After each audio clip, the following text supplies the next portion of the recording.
lelo parmi les 26 blocs wana ba repérer aussi ba identifier aussi bloc ya Kingakati et ça parmi ba bloc pétrolier oyo ba identifier. Mais moi je regrette lelo ce qui lelo Kingakati fait partie de ba bloc wana. Pour moi, il ne faut pas délocaliser site wana qui va exploiter ba bloc wana malamu na 35% en Pamba.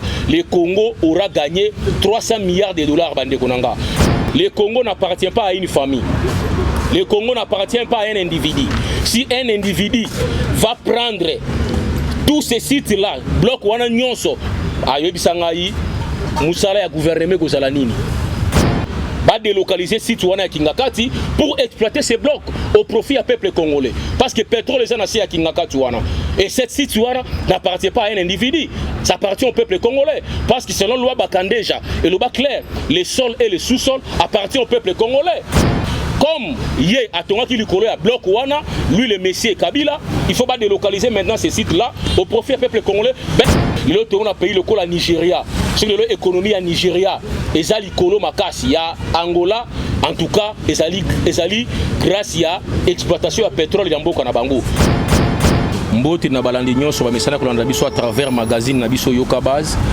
Eza yanga wabino ndeko na bino président Marcel, l'homme de l'éveil de l'éveil de conscience à peuple congolais na zongi sous lelo pona ko meka un peu ko solana bino ba yebo mesana kolanda biso pesa biso confiance à travers l'actualité en mboka na biso.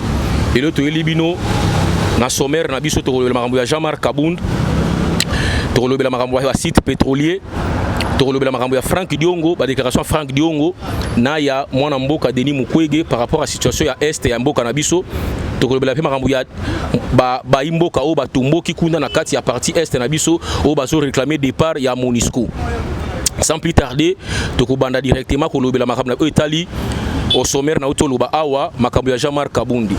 Mwana mboka Jean-Marc Kabundi par rapport à ba propos atinaki au cours ya point de presse naye to monaki procureur a tindela ki mandat de comparution pour na akende ko répondre na ba question oyo ba réserver par rapport à ba fait oyo bazo reprocher à travers point de presse oyo asalaki.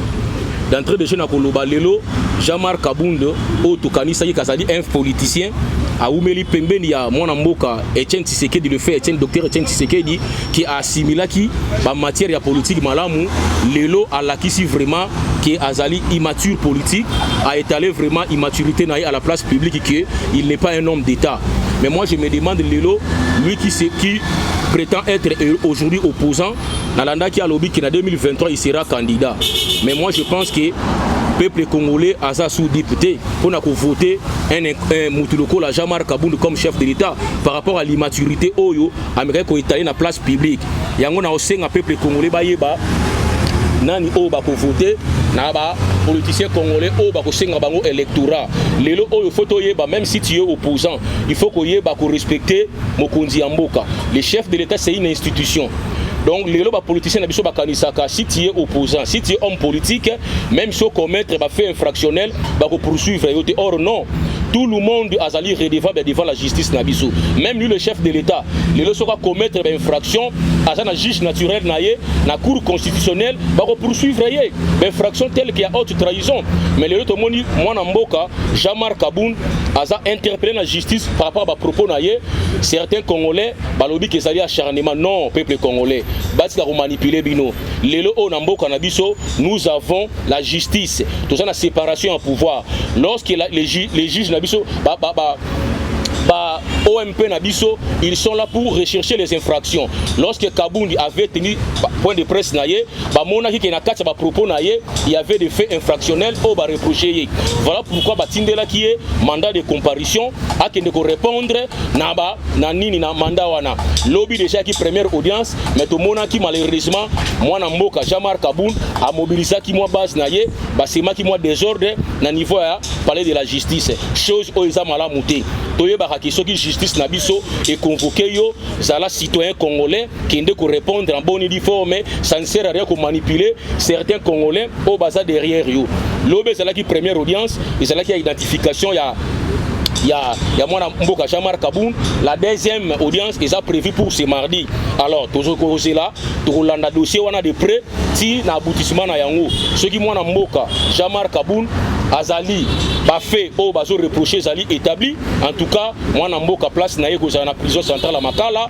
Donc ceux qui paient fait wana ezali établi à cause la acquitté à cause nga pour na vaquer na ba occupation na comme tout autre citoyen. Voilà pour na makambo Jean-Marc Kaboul otokoloba yango wana.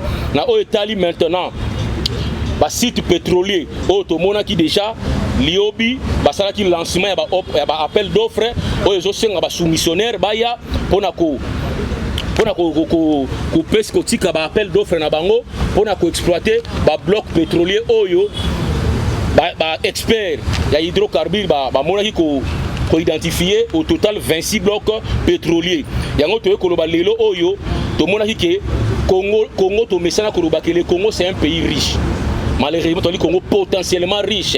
Tu as une potentialité belée. Le chef de l'État a eu option maintenant, il y a qu'à exploiter Yango. Parce que au lait, il y a un potentiel, mais elle a maintenant exploité au profit du peuple congolais. Tout le monde dit que Lelo, par rapport à l'expert, il y a le ministère, il y a hydrocarbures, bah identifié qui 26 blocs pétroliers, il y a 3 blocs gazés. Oh, bah lancé appel d'offres, qui lancé par lui-même le chef de l'État, auto ben va soumissionnaire baya et ko permettre ceux qui va exploiter ba bloc wana malamu na 35% en pamba. Le Congo aura gagné 300 milliards de dollars bande konanga. L'autre on a payé le col à Nigeria. Sur l'économie à Nigeria, ezali kolo makasi ya Angola. En tout cas, ezali grâce à l'exploitation du pétrole dans Mboka na bango. Voilà pourquoi le président étant un politicien qui a les soucis de son peuple, a lobby cette fois-ci, donc un peu exploiter les 85%. Il y a bloc pétrolier qui inexploité dans Mboka na biso. 85%. Voilà ceux qui va exploiter yango malamu, tombo elo eko sala eko booster même économie en Mboka na biso, eko booster même Mboka na biso ekende liboso na ba besoin au gouvernement ça nango pona ko sala pona na ko peuple congolais na ba bonne condition yango to souhaiter vraiment basala yango malamu et puis ba mesure d'encadrement ezala au niveau du gouvernement pona ko éviter aussi ba détournement au toyebi ba certains dirigeants baza plonger na yango. Voilà pourquoi to koloba lelo parmi les 26 blocs wana va repérer aussi, va identifier aussi bloc Yakingakati, et ça parmi les blocs pétroliers oyo va identifier. Mais moi je regrette les lots. Ceux qui les lots Kingakati fait partie de bloc Wana. Pour moi, il ne faut pas délocaliser site Wana pour laisser la place à l'exploitation de ces sites pour l'intérêt communautaire. Parce qu'un individu a encore bloqué site Wana parce qu'il a l'andi. Ministre Nabiso Hydrocarbures qui nous dit qu'il ne faut pas dévier. Non, mais c'est le ministre Didier Boudimbu, avec tout le respect que je vous dois, le Congo n'appartient pas à une famille. Le Congo n'appartient pas à un individu. Si un individu va prendre tous ces sites-là, bloc wana nyonso, ayobisangai, musala ya gouvernement kozalanini. Or, ces sites-là appartiennent au peuple congolais. Il faut au moins va délocaliser site wana Kingakati pour exploiter ces blocs au profit du peuple congolais. Parce que le pétrole est à Kingakati wana. Et cette site wana n'appartient pas à un individu, ça appartient au peuple congolais. Parce que selon la loi Bakandeja et le loi clair, les sols et les sous-sols appartiennent au peuple congolais. Comme hier à Tonga qui lui collait à bloc wana, lui le Messie Kabila, il faut pas délocaliser maintenant ces sites-là au profit du peuple congolais, exploiter le pétrole wana et servir na bonheur au peuple congolais. Voilà pourquoi nous encourageons le chef de l'État la démarche où on a entreprendre pour maintenant exploiter les 85%. Il y a pétrole, il y a Mboka na biso, ça inexploité jusque-là. Voilà, je mets en garde tous ces ONG financés par les mafieux internationaux, financés par les impérialistes qui veulent mettre en mal, en cause l'exploitation. Il y a pétrole, il y a Mboka na biso. Il y a un ennemi à Congolo et ça congolais. Pourquoi ailleurs bazo interdire Nigeria d'exploiter le pétrole naïe? Pourquoi bango impérialiste wana bazo interdire Angola d'exploiter le pétrole naïe kaka na Congo? Voilà ba ennemi à Mboka na biso. Le chef de l'État dirige un pays qui est souverain. Toza indépendant depuis 60. Jamais tu se laisser faire na ba dictateur impérialiste en Mboka Oyo, au ba détruire Mboka na biso pendant plus de 60 ans. Et puis nous mettons en garde ces soi-disant ONG, au Bazali, ba marionnette, il y a ba puissance étrangère wana, au Bazoli ko ba mettre à mal Oyo, l'initiative Oyo, Mboka na biso ezui, il y a ko exploiter ba bloc pétrolier, na 3 blocs gazés pour l'intérêt du peuple congolais. Imaginez-vous avec l'exploitation du bloc pétrolier, le pays aura gagné 300 milliards de dollars, papa. D'ailleurs, il faut contribuer même à l'économie en Boka Nabiso. Il faut contribuer à budget en Boka Nabiso. Au lieu de Boka, le Congo, tout ça a un budget à 4 milliards, et le commis 10 milliards. Avec ces grands Congo, les 10 milliards ne représentent rien. Mais avec 300 milliards de dollars, vous voyez déjà que le secteur Nyonso, et qu'on se l'a rétabli. Voilà pourquoi nous encourageons le chef de l'État. La initiative Wanazui, le peuple congolais est derrière lui. ABC Babraté, ACDT, na ba intimidation impérialiste wana. Le Congo c'est un état souverain. Donc exploiter ba bloc wana pour l'intégrer, il y a peuple congolais. Voilà ce que je veux dire par rapport à bloc pétrolier wana. Par rapport maintenant, il y a une manifestation dans Nord Kivu, na Sud Kivu. La manifestation wana ezali expression ya ras-le-bol ya peuple congolais. Parce que trop c'est trop avec la tuerie, il y a partie est et Mboka Nabiso. Mboka o est souffrir ming na partie est na yango pendant plus de 3 décennies. Peuple congolais zo koufa du jour au jour. À la complicité de la puissance étrangère wana, la complicité de la Nations Unies. Lelo je me demande, Antonio Guterres se réveille pour nous dire que Azo condamné la manifestation wana. De quel droit il peut condamner un peuple souverain ou Azo manifester pour l'intérêt en Mboka nayi? Pendant que le peuple wana Azo koufa pendant autant de décennies, silence radio, silence complice, il y a Nations Unies, il y a MONUSCO, oh basa na Mboka na biso pendant plus de 2 décennies, balobakelo comme côté. Le peuple wana Azo koufa sous l'œil impuissante. Il y a MONUSCO na partie est na biso. Peuple qu'on l'a sous député, peuple à comprendre rekende, bangone baza à la base. Il y a ba mort autozo compté na Mboka na biso pendant plus de 2 décennies. Yango peuple wana telemi moko. Peuple wana telemi moko. Pona ko benga na bango parce que tout le monde a présence na bango et servir na rien. Je suis déjà MONUSCO na niveau na bango. Bazolo bakeno les ennemis de la République. Ba agresseur na biso, ba na logistique koleka. Nations Unies, mais c'est très grave ma déclaration. C'est très grave. Alors, le rôle impuissante, la MONUSCO, face à des groupes armés, tant mieux de quitter notre pays, tant mieux de libérer notre pays. Parce que le problème est clair. Vous avez la logistique, et ça m'a cassé par rapport à des groupes armés. Alors, tant mieux nous avons une armée qui est structurée aujourd'hui. Nous avons une armée qui monte en puissance. Derrière eux, peuple congolais Zali, de prêter une main forte pour bouter les ennemis en Mboka Nabiso dehors. Olebo Fandakawana, Bozo. Nous financer bino à la hauteur il y a 1,5 milliard par an pendant que Mbongo wana ole servir na makamusu pour Mboka na biso. Nous en avons marre avec la MONUSCO. Peuple congolais en a marre avec la MONUSCO. MONUSCO ba kende Guterres Antonio azwa batunaye achela biso na Mboka oyo ba kende batika biso moko de bakobunda pour instaurer réellement l'intégrité territoriale ya Mboka na biso. Qui jadis c'est ça menacé par les agresseurs en Mboka Nabiso. Aujourd'hui, tu l'as ici noir sur blanc à la face du monde que le Rwanda qui est notre agresseur. Mais jusqu'alors, Antonio Guterres a lobby à mon côté pour condamner le Rwanda et Kagame. Alors Lelo a télémi pour n'accroyer biso peuple congolais qu'on condamne biso par rapport à ras-le-bol oyo peuple congolais manifesté. Nous disons non. Pendant que au cours de cette manifestation, il y a eu des morts na côté à peuple congolais. A sali à Lijon na ba mort wanati. Oya moni a kusala Lijon et ça que ba attaque oyo peuple a sali vis-à-vis à personnel ya MONUSCO. Nous disons non. Donc la personne humaine selon la charte des Nations Unies, la personne humaine est sacrée. Les loba mort wana et je le belay l'autre côté par rapport il y a la destruction au peuple à commettre autres condamnés. Mais la personne humaine est sacrée. Alors il n'a fait même pas allusion na ba mort au bakoufi na kata manifestation wana. Nous disons non. Donc peuple congolais est considéré comme une chèvre, comme des chèvres, il peut mourir. Nous disons non à cela. Aujourd'hui, non, face à ces complots internationaux, Antonio Guterres n'a pas de leçon à nous donner. Le Congo, c'est un État souverain. Le peuple a manifesté le bol naïe par rapport à la tuerie ou à subir pendant plus de 2 décennies sous l'œil impuissant de MONUSCO. Tolobi trop c'est trop. Le peuple a manifesté le bol wana. Du reste, bakanga bisaka bakende batika mboka biso calme. Nangola babengana ki bango. Nulle part la MONUSCO, nulle part au monde, les Nations Unies a instauré paix. Nulle part. Je mets quiconque à défi. Na mboka mon côté, Nations Unies a tchakimia. Soko yewana, mon boulot continue. Autrefois j'avais dans mes émissions. MONUSCO à chaque fois, comme il a fait un mandat dans le Congo, pour alimenter les groupes armés, pour intensifier la guerre à la partie Est, pour justifier maintien dans la partie Est. C'est ça la vérité. C'est ça la procédure. Oh, bah ça la toutes les fois.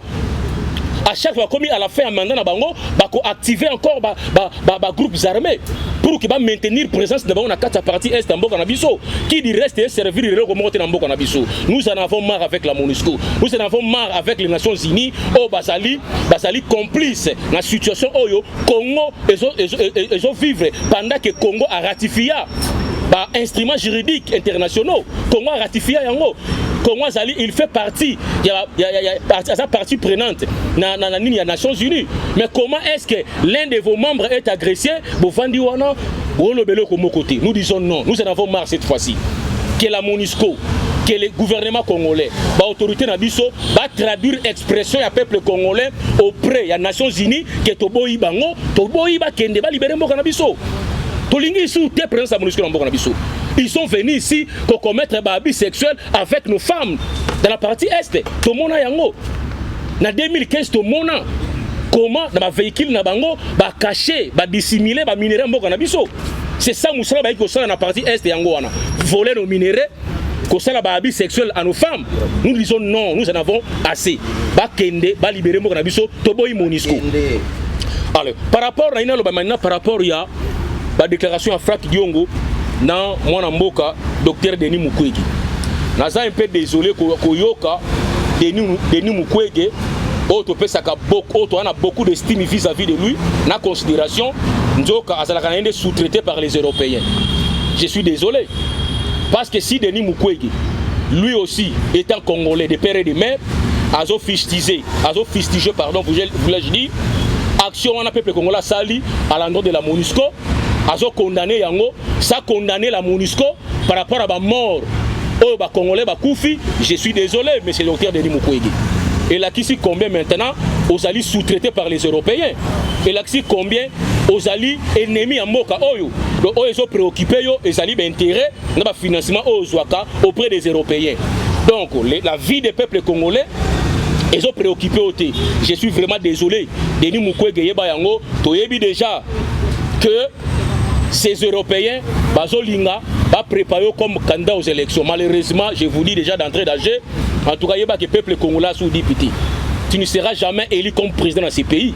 Tu en as besoin d'un président marionnette, comme certains de l'opposition. Tu en as besoin d'un président Oyo, rien que la volonté du peuple congolais. Comme son excellence Félix Tshisekedi Lelo.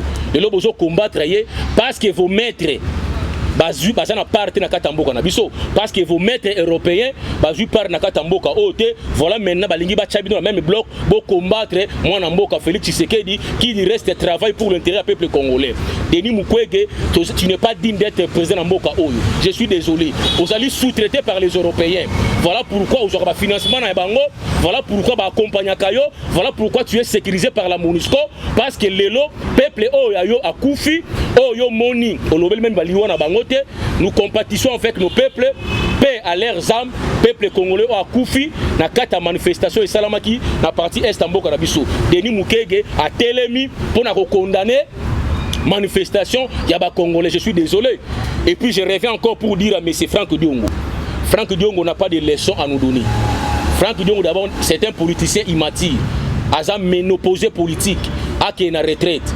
Nous avons compris aujourd'hui que Franck Diongo a la politique pour la vente non pour la République.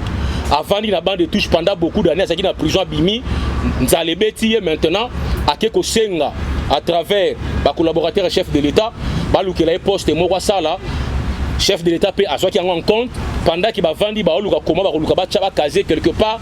Franck Diongo a Bimi de son carcan, a traité chef de l'État de l'incompétent, a traité chef de l'État de tous les mots. Je comprends que ce sont des politiciens immatures politiques. La politique pour leur ventre. Parce que Franck Diongo a quelqu'un maître Peter Kazadi qui non souffrir. Voilà des politiciens pareils. Certains Congolais au Congo, nous n'avons pas de politiciens. Toi, on a fait faire la politique. Même tous ces politiciens, au bas na carte opposition, aucun politicien de Bazawana a un souci à peuple congolais. Parce que les gens sont préoccupés, tous ces soi-disant politiciens, ils ont une élection. mais population zo coupure na misère peuple congolais zo coupure na misère peuple azo kufa na partie est bazo lobela yango te na moni ni nulle part Franck Diongo a sali allusion na ba mort ya peuple congolais na partie est en mboka na biso o est préoccupé parce que le col a joué musala te ali a telemi à la frustration na yena haine na ye na média contre chef de l'État. Je suis désolé pour dire ça. Moi c'est Franck Diongo, ça la politique autrement. Tu te réclames héritier, il y a Etienne Tshisekedi. Je comprends que tu n'as aucune leçon. Il y a Etienne Tshisekedi katina yo. Oyo ça la politique ezali kaka pona libumu na yo. Lelo oyo au traité Kabila de tous les mots. Achao na prison. Lelo Franck Diongo au fungoli muno rapona ko yebisa biso ke o kende ko luka Kabila. Je suis vraiment désolé. Moi je pense que Nzambe na linga kitoyeba tous ces politiciens bandé ko lobaki non balinga peuple congolais. Lelo Franck Diongo ko luka Kabila lelo. Oyo traité ki diable hier. Oyo traité qui de tous les mots hier. Oyo incarcéré qui on a prison makalo sans imakila. Yende olobike Kabila est bon que Félix Tshisekedi. Franck Diongo, je suis désolé. Est-ce que vraiment par propos wana et ko utana munora Franck Diongo qui se réclame opposant, qui se réclame héros vivant. Alors que Kabila est mieux que Félix Tshisekedi. Franck Diongo, je suis désolé. Lelo vraiment au étalé immaturité politique na yo sur la place publique. Na bato ba pesa moi crédit wana ba comprendre pour qui yo roulaka. Yango na auto bisabino awa. Tous ces politiciens congolais ba osala bloc, bo retenir yango. Ba osala bloc bango nyonso contre Félix. Bango nyonso wana baza ba sous-traité ya ba européen. Ba osala bloc contre Félix parce que Félix azocha en mal ba intérêt à ba européen. C'est ça la vérité. Okozwa église catholique, okozwa Moïse Katumbi, Fayulu, Franck Diongo, Kabila, la bloc moko en 2023 contre Félix Tshisekedi, moi en mboka de père et de mère.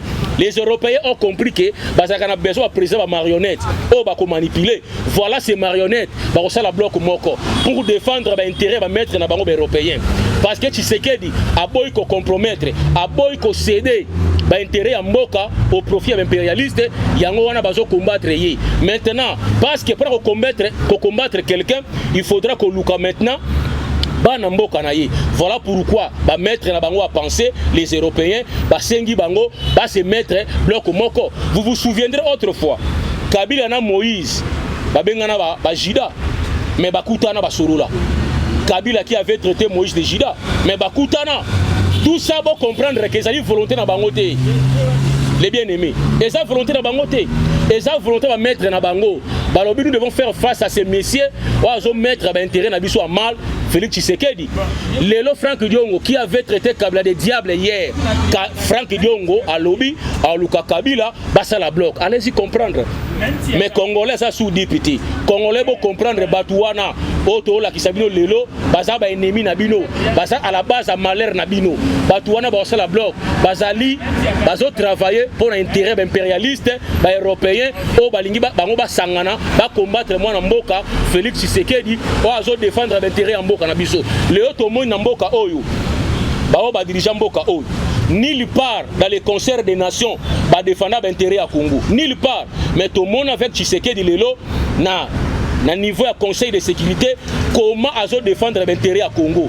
Comment azo pointer du doigt agresseur Yambo Canabiso qui du reste n'ont jamais été pointés par le gouvernement passé. Parce que on est comme ça pour l'intérêt à Congo. Les autres hommes ont partout ce qui est dans le cas. Tout le monde va sénateur américain va télé pour condamner le Rwanda. Chose qui n'a jamais été faite. Pendant plus de 18 ans, il y a un régime passé. L'autre monde, les Américains, vont pointer Rwanda. Koutou bazo kata financement et armée. Financement oyo, les Américains battent à la disposition de l'armée rwandaise. Parce qu'il y a un Congolais qui a pris le courage, il a pointé du doigt Kagame et le Rwanda, agresseurs au Congo. C'est la personne de Tshisekedi qui a pris ce courage-là, il a dénoncé complot international, il y a qui Sony, il a choisi maintenant.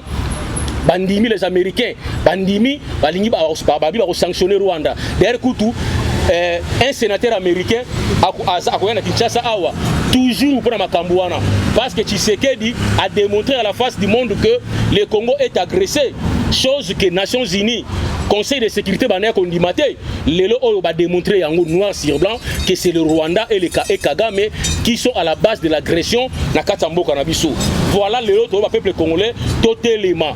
Je reviens encore pour dire à la jeunesse congolaise obolandaka chaque jour ngai mission nanga ezali ya ko conscientiser bino ya éveil patriotique toyeba ke mboka oyo eza ya biso totika mboka oyo na maboka banguna te banguna na biso basi bakoti tina kati ya ba institution mboka na biso banguna na biso bana kata opposition ba étranger beaucoup bana opposition o ba mindele ba nga ba se servir na bango pona ko mettre kaomboka na biso totelema to bima na kati ba parti politique to bima na kati ba dictat ya ba chef ba parti politique na biso total intérêt na biso zali mboka na biso parce que dénominateur commun na biso ezali République démocratique du Congo ceux qui mboka o ekei na maboka banguna ngana to disparaître génération future na biso ba disparaître voilà pourquoi j'en appelle à la jeunesse congolaise totelema to barrer la route naba impérialiste oyo balinga ba imposer biso toujours o ezali volonté na bango ya ko piller mboka na biso ya ko balkaniser mboka na biso totelema contre les soi-disant opposants qui du reste sont financés par les Européens même tous ces gens o bozoma na ba opposants mettre na bango ezali ba européens totelema peuple congolais to mettre à mal tous ces plans, tout dénoncer yango. Lélo déjà, les diasporas va emboîter les pas dans l'émission na sala qui a ou batelemi. Tout dénoncer complot international. Ba diaspora, ba congolais partout besoin dénonçons ces complots contre notre pays. Face à ces complots, tout tika la bouche bêtée. Tout ganga monde entier ba yebake, tous victimes d'un complot international. Voilà, chers compatriotes, les sénateurs Marcel, qui m'a partagé dans l'ino, information en boka na biso. En tout cas, tous avons toujours, tant que Samela, qu'il y a toujours que ça éveil. Il y a conscience au peuple congolais, surtout la jeunesse, au bas regorgé 80% de la population congolaise. Mon numéro c'est le plus 243 81 52 99 123 plus 243 81 52 99 123. Tous on a besoin de soutien à bino, de soutien moral, de soutien nyonso. Tous on a besoin pour continuer musala ou tout ça là pour l'intérêt en mboka na biso. Bye bye. Tout le monde à la prochaine.